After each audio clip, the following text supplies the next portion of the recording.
Dans la dernière vidéo, on a parlé un peu des computes dans Azure, comment créer des ressources dans Azure, des VM, des App Services. On a un peu vu aussi c'est quoi les AKS, les conteneurs et tout ça. Ok, c'est bien de créer des VM, mais comment ces VM communiquent entre elles? Comment, par exemple, ma VM web peut communiquer avec ma VMDB? Donc, c'est dans cette nouvelle vidéo, on va peu parler un peu du networking dans Azure.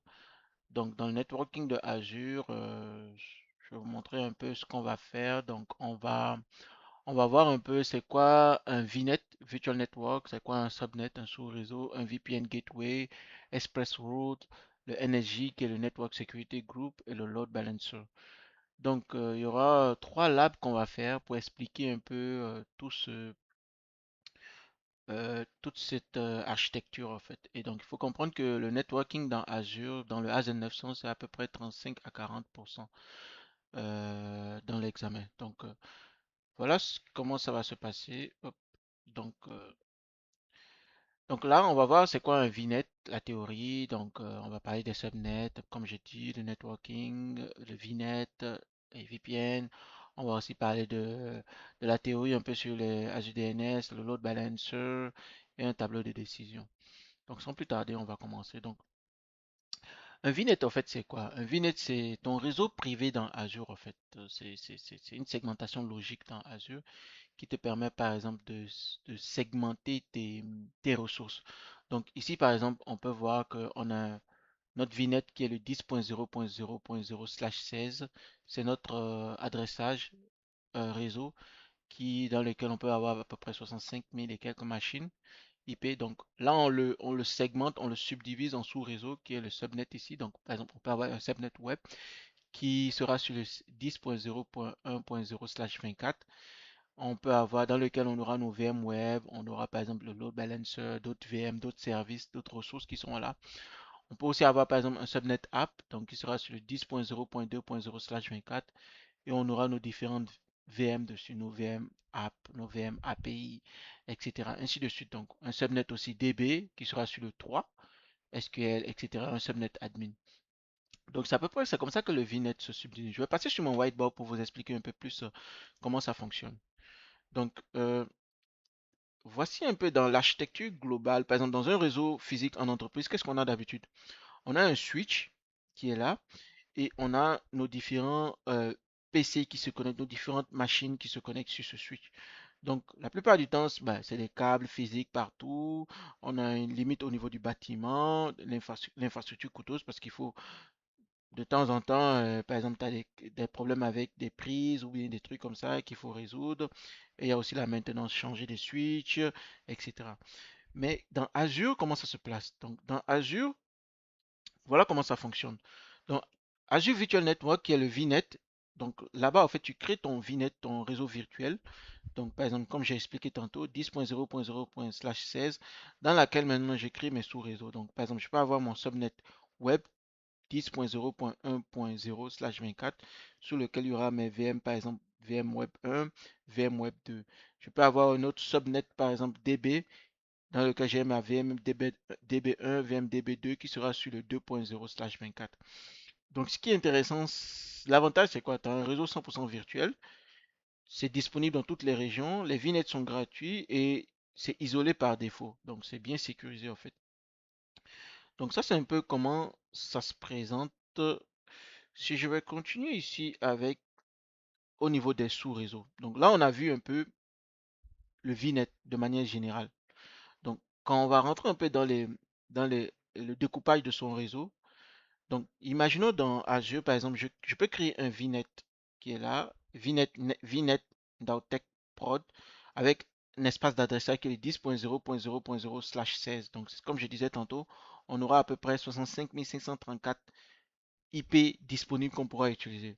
Donc, dans mon espace d'adressage ici, je peux subdiviser cet espace d'adressage en plusieurs sous-réseaux. Donc, tantôt, donc comme vous voyez ici, j'ai mon subnet web, donc j'ai mes différents VM, j'ai mon subnet app, j'ai mes différentes VM, j'ai mon subnet DB, j'ai mes différentes VM, et j'ai mon subnet admin, par exemple, si j'ai besoin par exemple de mon jump server où j'ai besoin d'accéder à certains services et je peux passer par ce subnet admin là.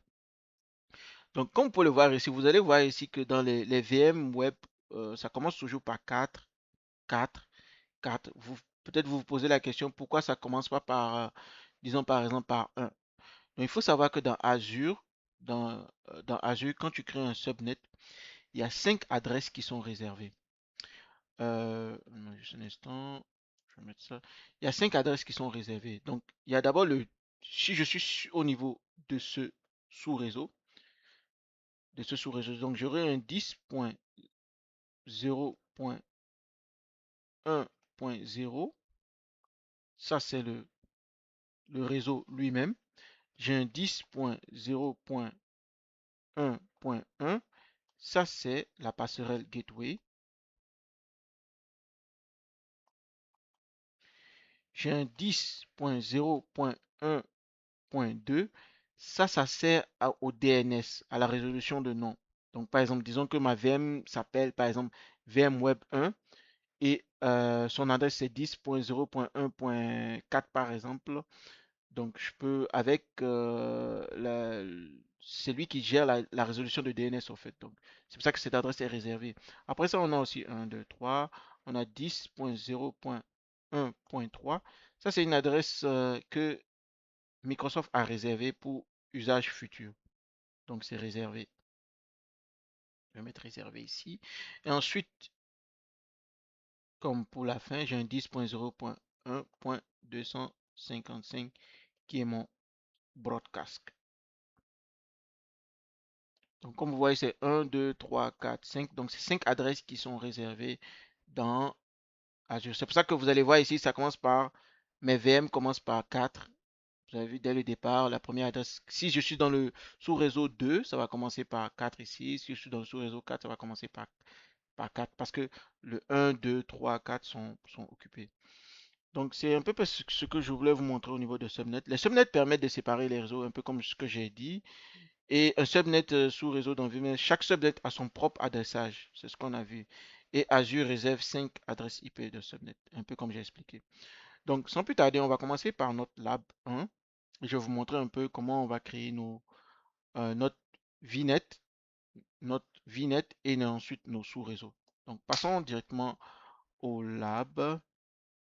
Donc, je vais passer sur mon écran Azure. Donc, comme vous pouvez le voir ici, donc j'ai pu me connecter, vous vous rappelez de mon compte qui est là, AdminTech Nowtech, c'est avec ça que je fonctionne. Donc si on regarde ici, on n'a aucune ressource. Donc la première des choses, qu'est-ce qu'on fait? Toute ressource doit vivre dans un groupe de ressources. Donc la première des choses, on va créer notre groupe de ressources. Donc je vais juste faire, je peux faire un créer ici. Je vais appeler ça Network, Nowtech Network RG. Donc je vais faire vérifier et créer. Donc on crée. Donc, une fois que notre ressource est créée, on va aller créer maintenant notre VNet, notre réseau virtuel. Donc, si je regarde ici, je reviens ici. Donc, vous pouvez passer par plusieurs méthodes. Vous pouvez, par exemple, soit venir ici, créer et ensuite rechercher VNet, par exemple. Je pense que c'est réseau virtuel. Réseau virtuel. C'est virtuel, virtual network. Donc, ici, il est là. Donc, comme on peut aussi passer par ici, par le raccourci, si je fais un VNet, je suis normalement, oh, c'est réseau virtuel ici, réseau virtuel. Donc, je suis là. Donc, je peux créer mon premier réseau virtuel. Donc, mon premier réseau virtuel, on va le mettre dans notre groupe de ressources et je vais l'appeler VNet Nowtech Prod. Donc, ça, ce sera notre réseau de prod. Donc, ici, on le laisse comme ça. Et ce qui nous intéresse ici, c'est au niveau de l'adressage. Un peu comme ce que j'ai dit. Donc, comme vous pouvez le voir ici, on a notre adressage 10.0.0.16. À l'intérieur, bon, on a un défaut sous-réseau qui est créé. Si je peux le supprimer et créer et cliquer ici. Donc, je vais rajouter notre premier sous-réseau que je vais appeler par exemple Subnet Web. Donc, ce sera dans l'adresse, dans cette plage d'adresse et ce sera 10.0.0.1 slash 24. et ensuite je vais faire créer. Donc, je rajoute aussi un autre, ce sera mon subnet app. Donc ici, on a dit que ce sera un 10.0.2/24. Donc on rajoute. Donc vous voyez ici, ensuite je peux continuer à rajouter autant de subnets que je veux. Donc ici, ce sera un subnet de ma subnet DB, donc ce sera un 10.0.0.3. Et ensuite, je vais rajouter par exemple mon subnet admin. Subnet admin, donc ça sera 10.0.0.4/24. Donc, comme vous pouvez le voir ici, je vais vérifier et je vais créer. Créer. Donc, qu'est-ce qui va se passer? Donc, mon réseau virtuel va se créer avec les sous-réseaux à l'intérieur. Donc, on voit que le process est en cours. Donc, si je viens ici, groupe de ressources, je rentre à l'intérieur de ma ressource. J'ai mon réseau virtuel qui est là, donc je rentre à l'intérieur. Comme vous pouvez le voir, j'ai mon espace d'adressage ici. Donc, comme vous pouvez le voir, j'ai mon espace d'adressage qui est ici, 10.0.0.16, qui me donne à peu près 65 536 machines. Et à l'intérieur, j'ai mes différents sous-réseaux. Donc, qu'est-ce qui va se passer? C'est-à-dire que si, par exemple, on crée une machine, on crée par exemple une VM, je vous montre par exemple, je ne veux pas la faire. Donc, je vais créer par exemple une virtual machine. Donc, je viens ici, je vais créer.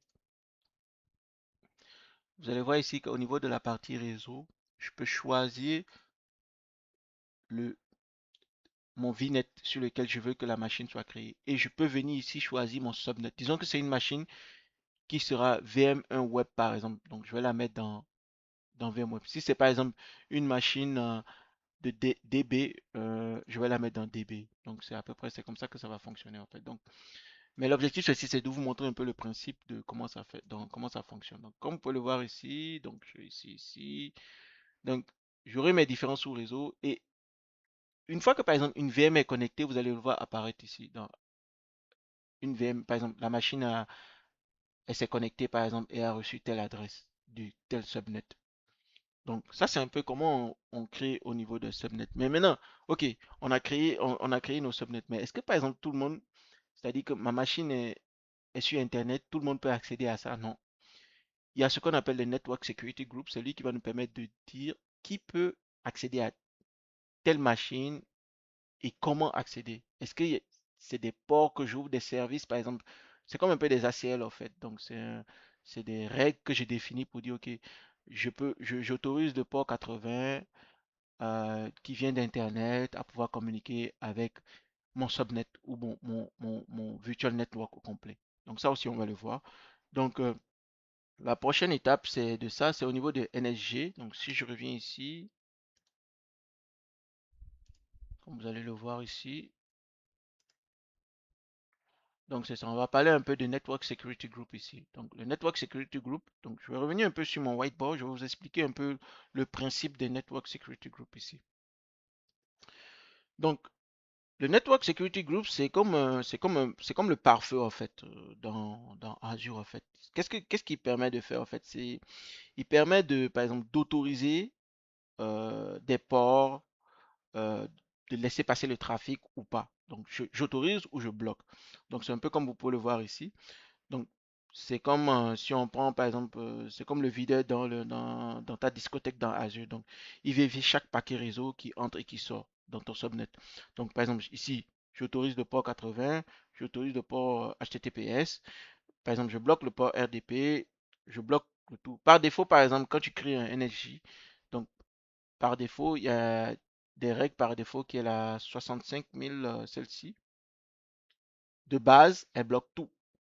Donc, et ensuite, on rajoute en fonction de la priorité, par exemple 100, 110, 120, ainsi de suite. Donc, par exemple, la première règle qui sera étudiée, ce sera celle-ci, autorisée, ensuite celle-ci, ensuite celle-ci. Donc, Ce qu'il faut savoir dans la structure de NSG, de Network Security Group, on a deux types de règles. On a les règles de trafic entrant et on a les règles de trafic sortant. Donc, les règles de trafic entrant, c'est tout ce qui, par exemple, qui vient de, bah, disons, d'Internet, par exemple. Donc, disons, par exemple, j'ai ma règle ici, ma première règle qui est 100. Je veux autoriser, par exemple, allow le trafic HTTP sur le port 80. Et la source, ça vient de Internet. Et la destination, ça vient de n'importe quel type de ressource dans mon VNet, en fait. Donc, any, donc, c'est autorisé. Même chose aussi, le 110, HTTPS, Internet autorisé. 120, par exemple, je veux autoriser, par exemple, le SSH sur le port 22 seulement au niveau de mon adresse IP publique. C'est-à-dire que depuis Internet, par exemple, je peux dire, OK, si je veux attaquer, par exemple, si je veux accéder à tel VM, par exemple, VM Web, il faut que je sois sur mon IP public et que pour pouvoir utiliser le port SSH. Sinon, ce sera un deny.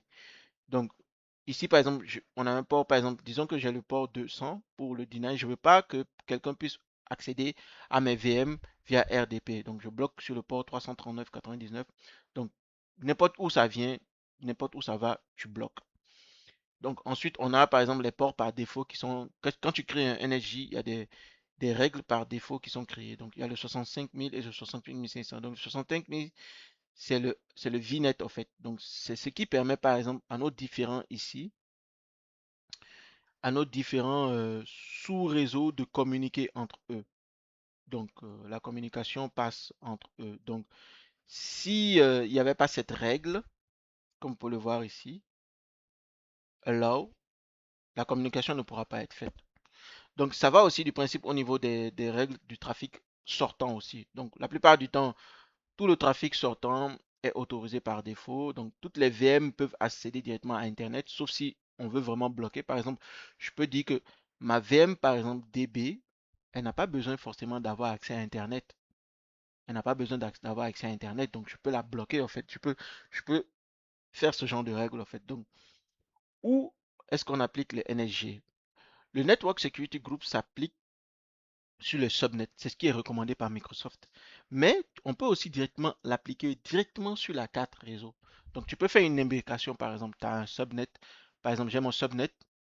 Ensuite, j'ai mon VNet, j'ai mon subnet. J'applique un NSG sur mon subnet. Et ensuite, il y a une VM qui est sur mon subnet, qui a une carte réseau. Je crée un autre, comment on appelle ça, Network Security Group. Je peux aussi attacher ce Network Security Group à la carte réseau. Mais ce qu'il faut se faire attention, c'est l'imbrication en fait. Donc, parfois, ça peut compliquer un peu la vie. Comme ici, vous voyez, on peut faire les deux en même temps. Je peux attacher un subnet sur mon NIC, la carte réseau, comme je peux attacher directement euh, le NSJ sur le NIC, comme je peux l'attacher directement sur mon subnet. Mais ce qui est tout le temps recommandé, c'est ça. Donc, c'est à peu près comme ça se passe. Donc, ce qu'on va faire ici, avant de faire le pairing, je vais déplacer ça ici. On va passer au lab pour faire au niveau de Network Security Group. Donc, je vais revenir un peu sur mon portail et je vais vous montrer cela. Donc, pour créer un NSG, donc là, on a deux façons. Soit tu cherches NSG, NSG, Network Security. C'est le groupe de sécurité réseau. Donc, je suis ici. Donc, je peux faire ça. Donc, il sera dans le groupe de sécurité Ndao Network RG. Donc, on va l'appeler comment c'est net. On va l'appeler NSG, attends, je vérifie. Ok, on va l'appeler NSG. Donc, je vais faire ça, vérifier, créer.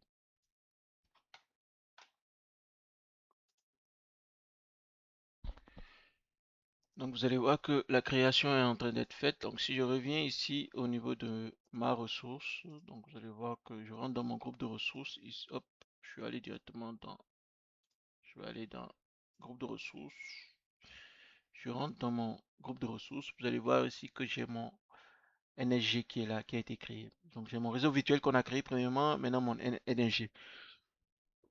Maintenant, tantôt, comme je vous montrais, vous allez voir ici que quand je rentre dans mon NSG, dans mon Network Security Group, vous voyez ici, on a les règles de sécurité de trafic entrant, on a les règles de sécurité de trafic sortant. Donc, Ils sont là. Donc de base, comme on a dit tantôt, on a une règle de sécurité qui est de base qui est euh, deny all inbound, c'est-à-dire n'autorise rien, donc c'est elle qui est toujours en bas. Donc ici on a ici il faut autoriser tout ce qui est Azure Load Balancer et ici autoriser aussi faites le allow VNet inbound donc sur n'importe quel puits dans notre réseau donc de mon réseau virtuel à mon réseau virtuel donc ce qui veut dire que toutes les communications seront faites entre mes sous-réseaux en fait dans mon réseau virtuel donc de sortant comme vous pouvez le voir ici on a accès à internet donc ça veut dire que mes VM peuvent aller sur internet. Donc nous, qu'est-ce qu'on va faire ici? On va rajouter des règles aussi. Par exemple, je vais vous montrer comment on rajoute des règles ici. Donc la source sera any. Le premier service qu'on va rajouter ici, ce sera euh, par exemple, si je regarde ici, ok, ici on voit que on n'a pas Internet, donc on va rajouter ici, on va faire ça. Donc je vais prendre, premièrement, je vais rajouter juste le port 80. Ben, pas qu'on a Internet, c'est-à-dire que si le trafic vient de Internet, par exemple, le port 80, on va l'autoriser. On va autoriser aussi le port 443, le HTTPS. Et on va aussi, par exemple, je vais bloquer aussi le RDP. Je vais vous montrer un peu comment ça fonctionne. Donc, la première des choses, donc, on cherche à autoriser le port 80. Donc, là, on va l'appeler allow HTTP. Je vais lui donner, par exemple, la priorité 100.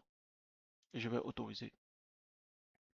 Donc, vous allez voir ici, vous voyez ici, donc, si, par exemple, une requête vient du port 80 et en direction de Internet et va sur n'importe quel type de mon VNet, il est autorisé. Donc, je rajoute encore le port HTTPS. Cette fois-ci, ce sera allow HTTPS inbound. Donc, comme vous pouvez le voir ici, ça c'est bon. Donc, autorisé. Donc, vous voyez ici que la priorité, d'habitude, Microsoft fait des sauts de 10. Donc, pourquoi il fait des sauts de 10? C'est parce que, par exemple, disons que je rajoute cette règle. Et que par exemple j'ai besoin de rajouter une règle pour ne pas être trop permissif, donc je vais la mettre entre le 100 et le 110. Donc je peux créer une autre règle ici. Donc je vais vous montrer un peu comment ça fonctionne. Donc je vais rajouter ma troisième règle qui sera en fait si par exemple allow, donc on va dire ici je vais mettre le 120. Donc destination ce sera par exemple disons IP address. Disons que mon adresse publique, c'est le 192. Je donne un exemple, 168.22.87. Ça, c'est l'adresse que j'ai reçue. Donc, si par exemple, c'est un service et que ça vient de là, je veux que tu l'autorises. Donc, on va dire que par exemple, ça c'est là. Oh non, je veux autoriser par exemple le port SSH. Donc, je vais venir ici, je vais faire ça, SSH, et je vais autoriser. Donc, on va l'appeler allow SSH et on va faire ajouter. Maintenant, je vais rajouter d'abord l'autre règle, je vais vous montrer ensuite. Donc, je vais rajouter une règle pour dire que je ne veux pas que quelqu'un puisse accéder depuis RDP de Internet à une de mes VM. Donc, qu'est-ce que je vais faire? Donc, je vais dire si le service... non, ce sera bon. Donc, je vais juste choisir ici le RDP et je vais faire bloquer. Donc, comme vous pouvez le voir ici, donc on a créé une règle qui autorise tout le trafic de HTTP venant de Internet qui va vers mon virtual network est autorisé. Le HTTPS aussi est autorisé. Et seulement, par exemple, si par exemple, quelqu'un veut se connecter en SSH sur, par exemple, une de mes VM, il faut qu'il soit, par exemple, que l'adresse soit, ce que j'aurais pu faire, soit ça vient directement de cette adresse IP publique. Donc, la communication se fait depuis là. Sinon, si tu essayes via, par exemple, tu es dans quelque part d'autre, tu ne pourras pas communiquer avec, tu ne pourras pas accéder au port SSH. Donc, ici, vous pouvez voir ici, on a des messages, vous voyez ici, le port SSH est exposé sur Internet. Ceci est recommandé uniquement pour les tests. Pour les environnements de production, nous vous recommandons d'utiliser un VPN ou une connexion privée. Donc, nous, c'est comme c'est pour les tests. Mais par exemple, ici, vous pouvez voir ici, on dit cette règle refuse le trafic d'Azure Load Balancer. Donc, on va parler tantôt de l'Azure Load Balancer et peut affecter les connectivités des machines virtuelles pour autoriser l'accès. Ajouter une règle de trafic entrant avec une priorité plus élevée pour autoriser le trafic. Donc, qu'est-ce qu'on peut faire ici? Si on veut que, par exemple, que ce warning disparaisse, je peux rajouter, par exemple, pour dire, OK, si ça vient d'un service tag qui est, par exemple, Azure Load Balancer et que ça va dans n'importe quel service, on l'autorise, mais je veux que ça soit en fait, pour que ce soit autorisé, il faut que ce soit en dessous de 200. Donc, je vais mettre par exemple 199. Hop, on va faire ça, 199. Et je vais l'appeler par exemple allow. On va mettre load balancer. Donc, pour que par exemple notre service ne se coupe pas, vous allez voir que directement l'erreur sera corrigée. Donc, ce qui veut dire que par exemple,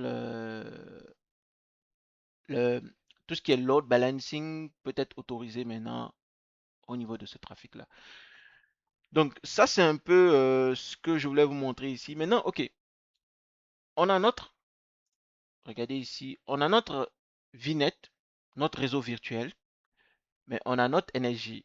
Mais maintenant, comment utiliser notre énergie?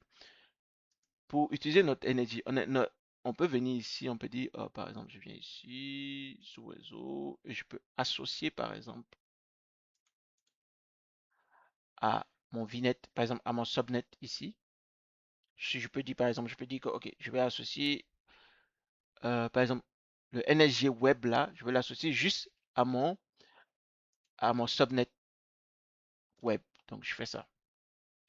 Donc, qu'est-ce qui va se passer? Ce qui va se passer, c'est-à-dire que si, par exemple, je crée une VM qui est dans le réseau, dans le sous-réseau web, il va obtenir une adresse, par exemple, 10.0.1.4, par exemple.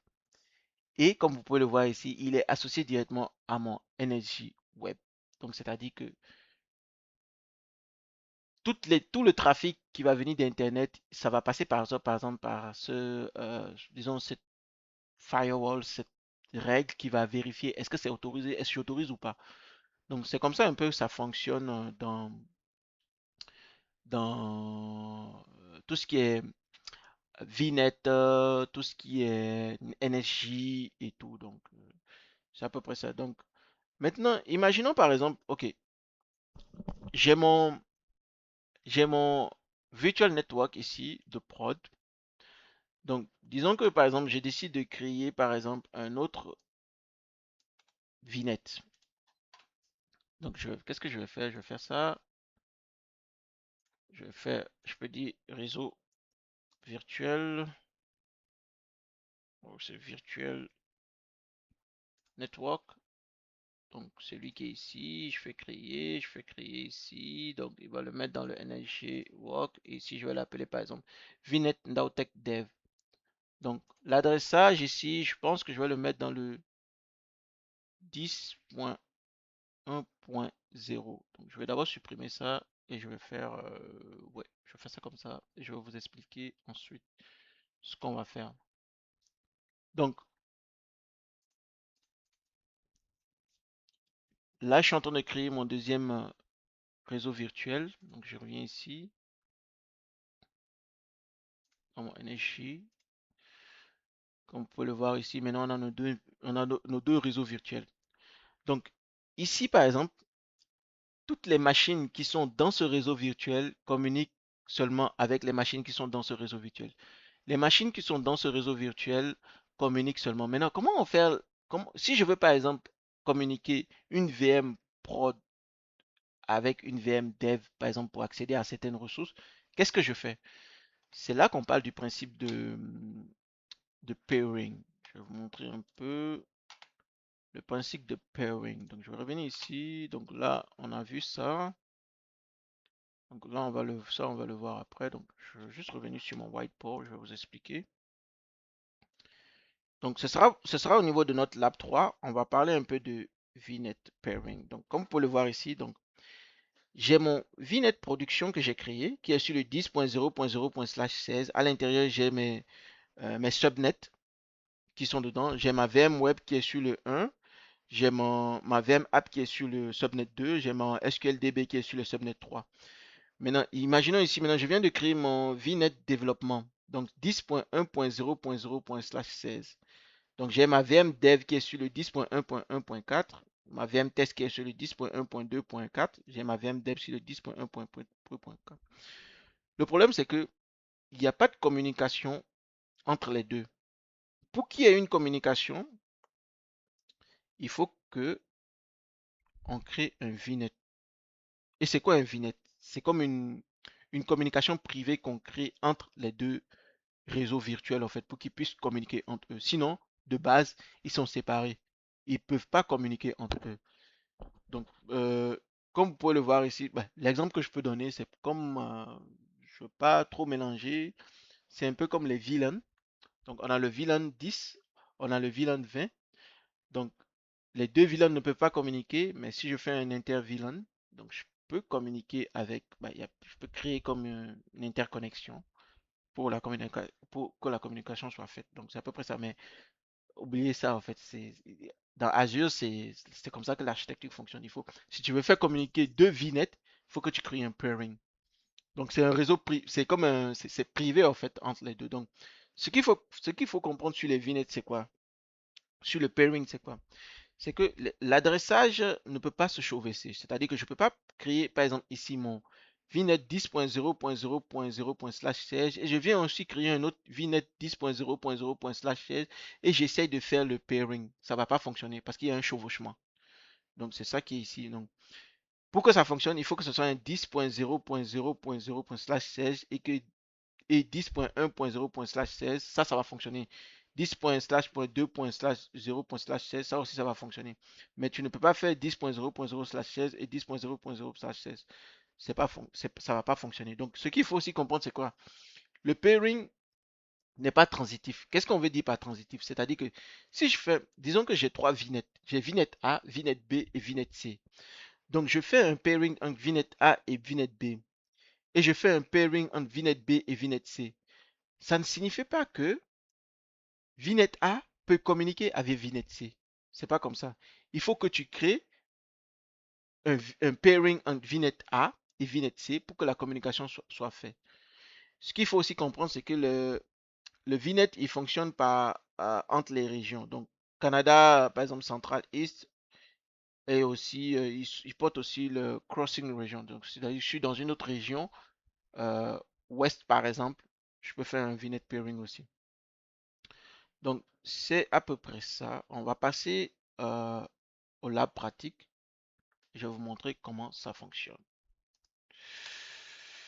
Donc, au niveau de mon lab, donc on a créé, vous voyez ici, j'ai créé mon VNet dev. Donc, à l'intérieur, tantôt, vous avez vu que j'ai juste créé mon adressage, mais je n'ai pas créé de sous-réseau. Donc, je vais venir ici, je vais créer un sous-réseau. Donc, je peux aussi le faire directement ici. Donc, ça ne veut pas dire que c'est pendant la création du Virtual Network que je peux créer des réseaux. Je peux rajouter des sous-réseaux par la suite.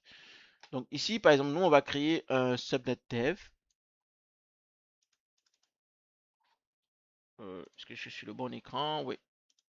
On va créer un subnet dev. Donc ici, ce sera un 10.1. On va le mettre comme ça. 10.1.1/24. Donc on va ajouter. Donc vous voyez ici, mon subnet c'est 10.1.1./24. Donc qu'est-ce qu'on va faire maintenant? On veut faire maintenant quoi? On veut faire un pairing entre les deux. C'est-à-dire que si j'ai une VM qui est dans ce sous-réseau et je veux la faire communiquer avec la VM de dev ou de prod, il faut que je crée le pairing. Donc pour créer le pairing, voilà de la manière dont on fonctionne. Je vais venir dans le ici. Donc ici, vous allez voir, il y a pairing ici. Donc qu'est-ce que je vais faire? Je vais venir ici, donc je vais faire ajouter et je vais faire ça. Donc, premier de temps, qu'est-ce qu'on fait? On nomme d'abord notre type de pairing. Donc ici, étant donné que je suis dans prod, donc je fais peer prod to DV. Donc je fais la connexion de prod vers le dev. Donc, est-ce que le type de pairing, est-ce que c'est tout le réseau virtuel ou c'est sous les sous-réseaux? Donc, je peux aussi faire par sous-réseau si je veux. Et ici, il me dit que j'ai pas de. Ok, bah, il faut d'abord que je choisisse ça. Donc, je peux choisir ça et ensuite, je peux ajouter les sous-réseaux. Mais moi, qu'est-ce que je veux faire? Je veux pas faire par sous-réseau. Je veux faire par tout le réseau virtuel. Donc, qu'est-ce que je fais ici? Donc, je choisis réseau virtuel. Donc, ici, on a l'abonnement qui est choisi, notre réseau qui est choisi. Et ici, comme vous pouvez voir dans le paramètre d'appairage, donc autoriser VNet Nowtech Dev à accéder à VNet Prod. Oui, je l'autorise, mais tout le reste, je peux ne pas l'autoriser. Par exemple, le trafic tentative. Mais ce qui est intéressant, en même temps qu'on crée, par exemple, le, le pairing to prod to dev, on va aussi faire pour le dev to prod. Ce qui est intéressant, donc en une fois. Donc, vous voyez ici, on fait ça. Donc, autoriser VNet Prod accès. Malgré que je suis dans VNet Prod, vous allez voir que on va pouvoir créer ça. Donc, on va créer le lien.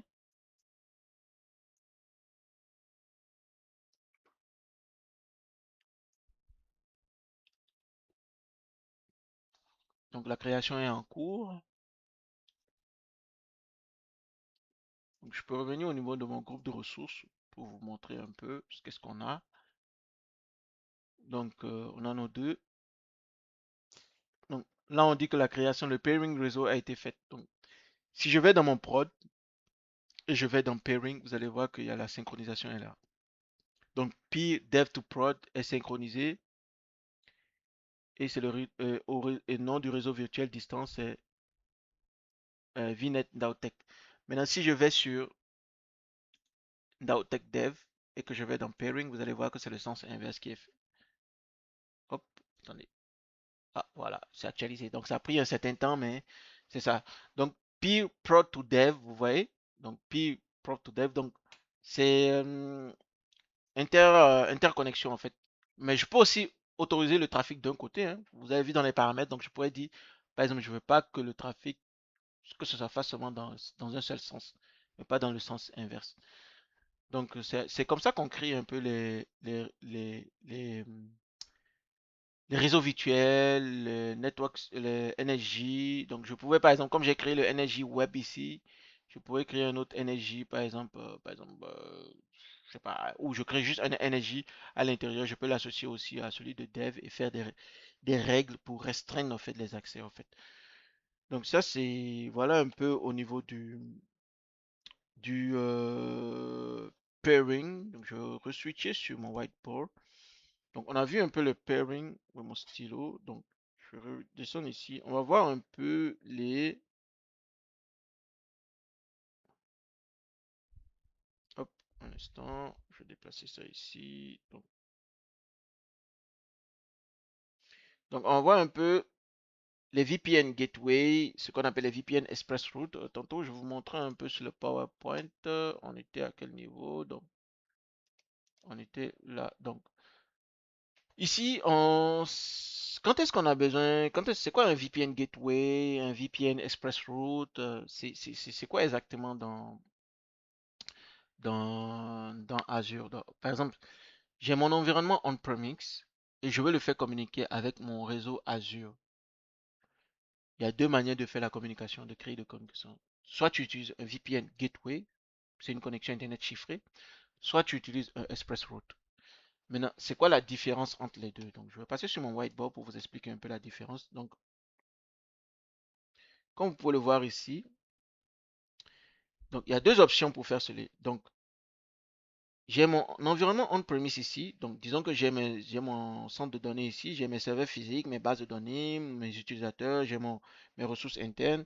Maintenant, j'ai aussi mon Azure VNet ici, mon réseau virtuel. Et j'aimerais aussi que, par exemple, mes serveurs physiques, par exemple, puissent communiquer avec mes VM ici et tout ça, pour que la communication soit faite, quoi.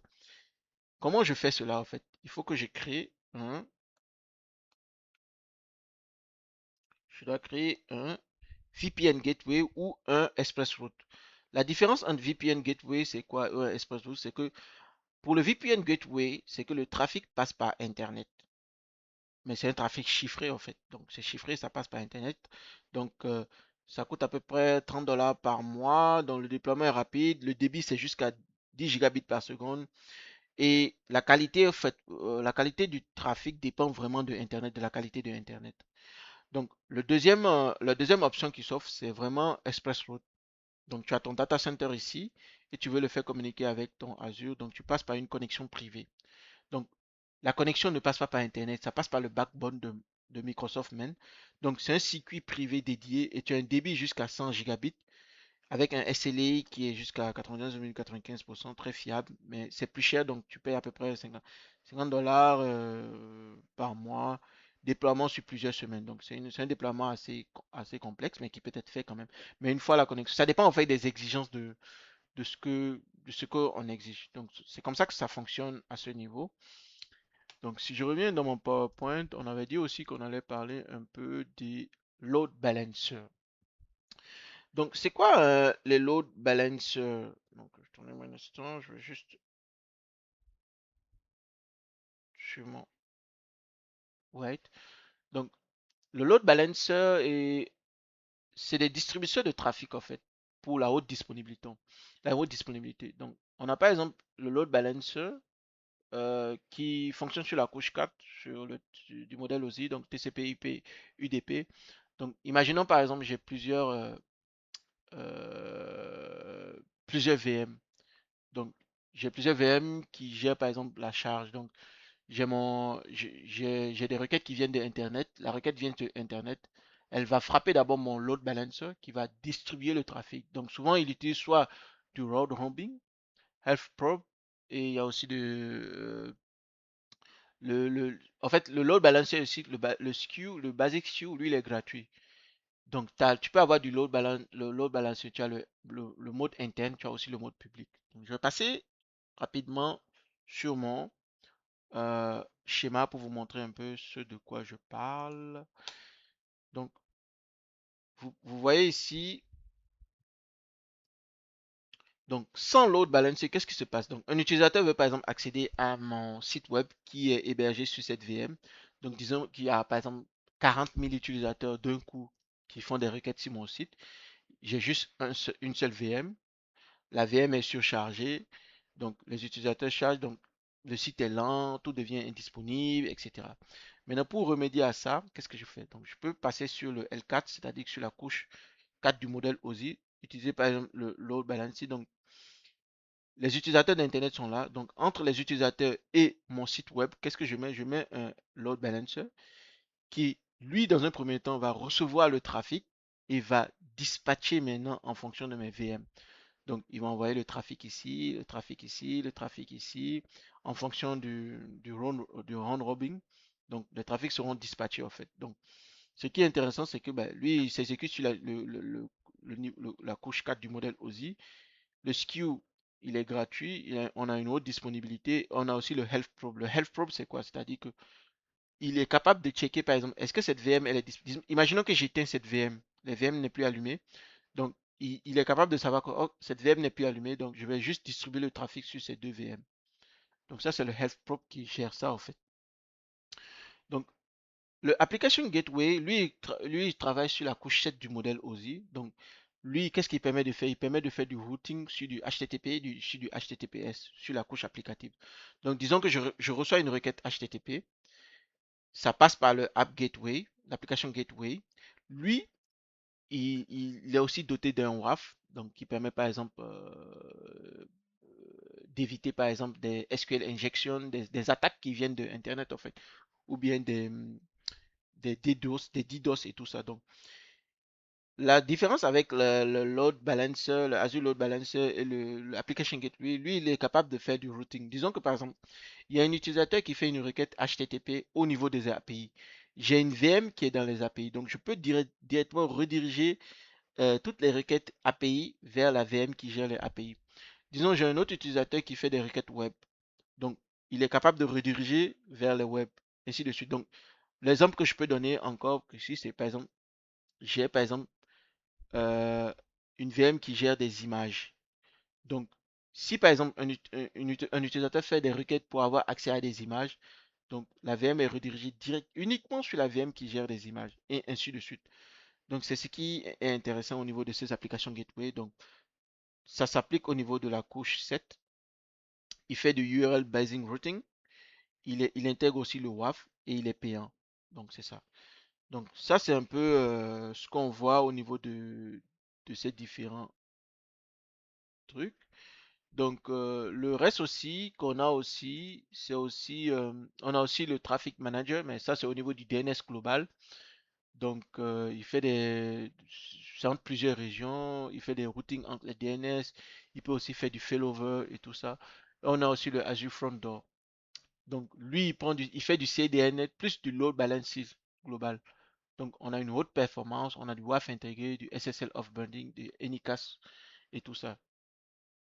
Donc, c'est à peu près ce qu'on a ici. Et avant d'aller au niveau des points de l'examen, je vais vous montrer sur mon whiteboard quelques services réseau à choisir. Donc, la question type à l'examen, par exemple, qui peut revenir, par exemple, on a vu les Azure VNet. Donc, c'est un réseau privé isolé. Donc, quand l'utiliser, c'est pour créer un réseau privé pour toutes les ressources Azure. Donc, c'est gratuit. On a nos subnets, c'est la segmentation de nos réseaux.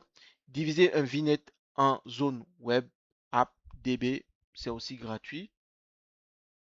On a nos VNet pairing, c'est la connexion VNet. Donc, c'est connecter deux VNet ensemble pour que la connexion privée passe. Donc, le prix, c'est vraiment faible. On a vu nos VPN gateway. Donc, si on veut faire par exemple du hybrid Internet, donc connexion de notre on-premise à Azure via Internet chiffré, donc c'est à peu près ça, c'est 30 dollars. Et on a aussi le mode ExpressRoute, ça c'est le hybrid privé.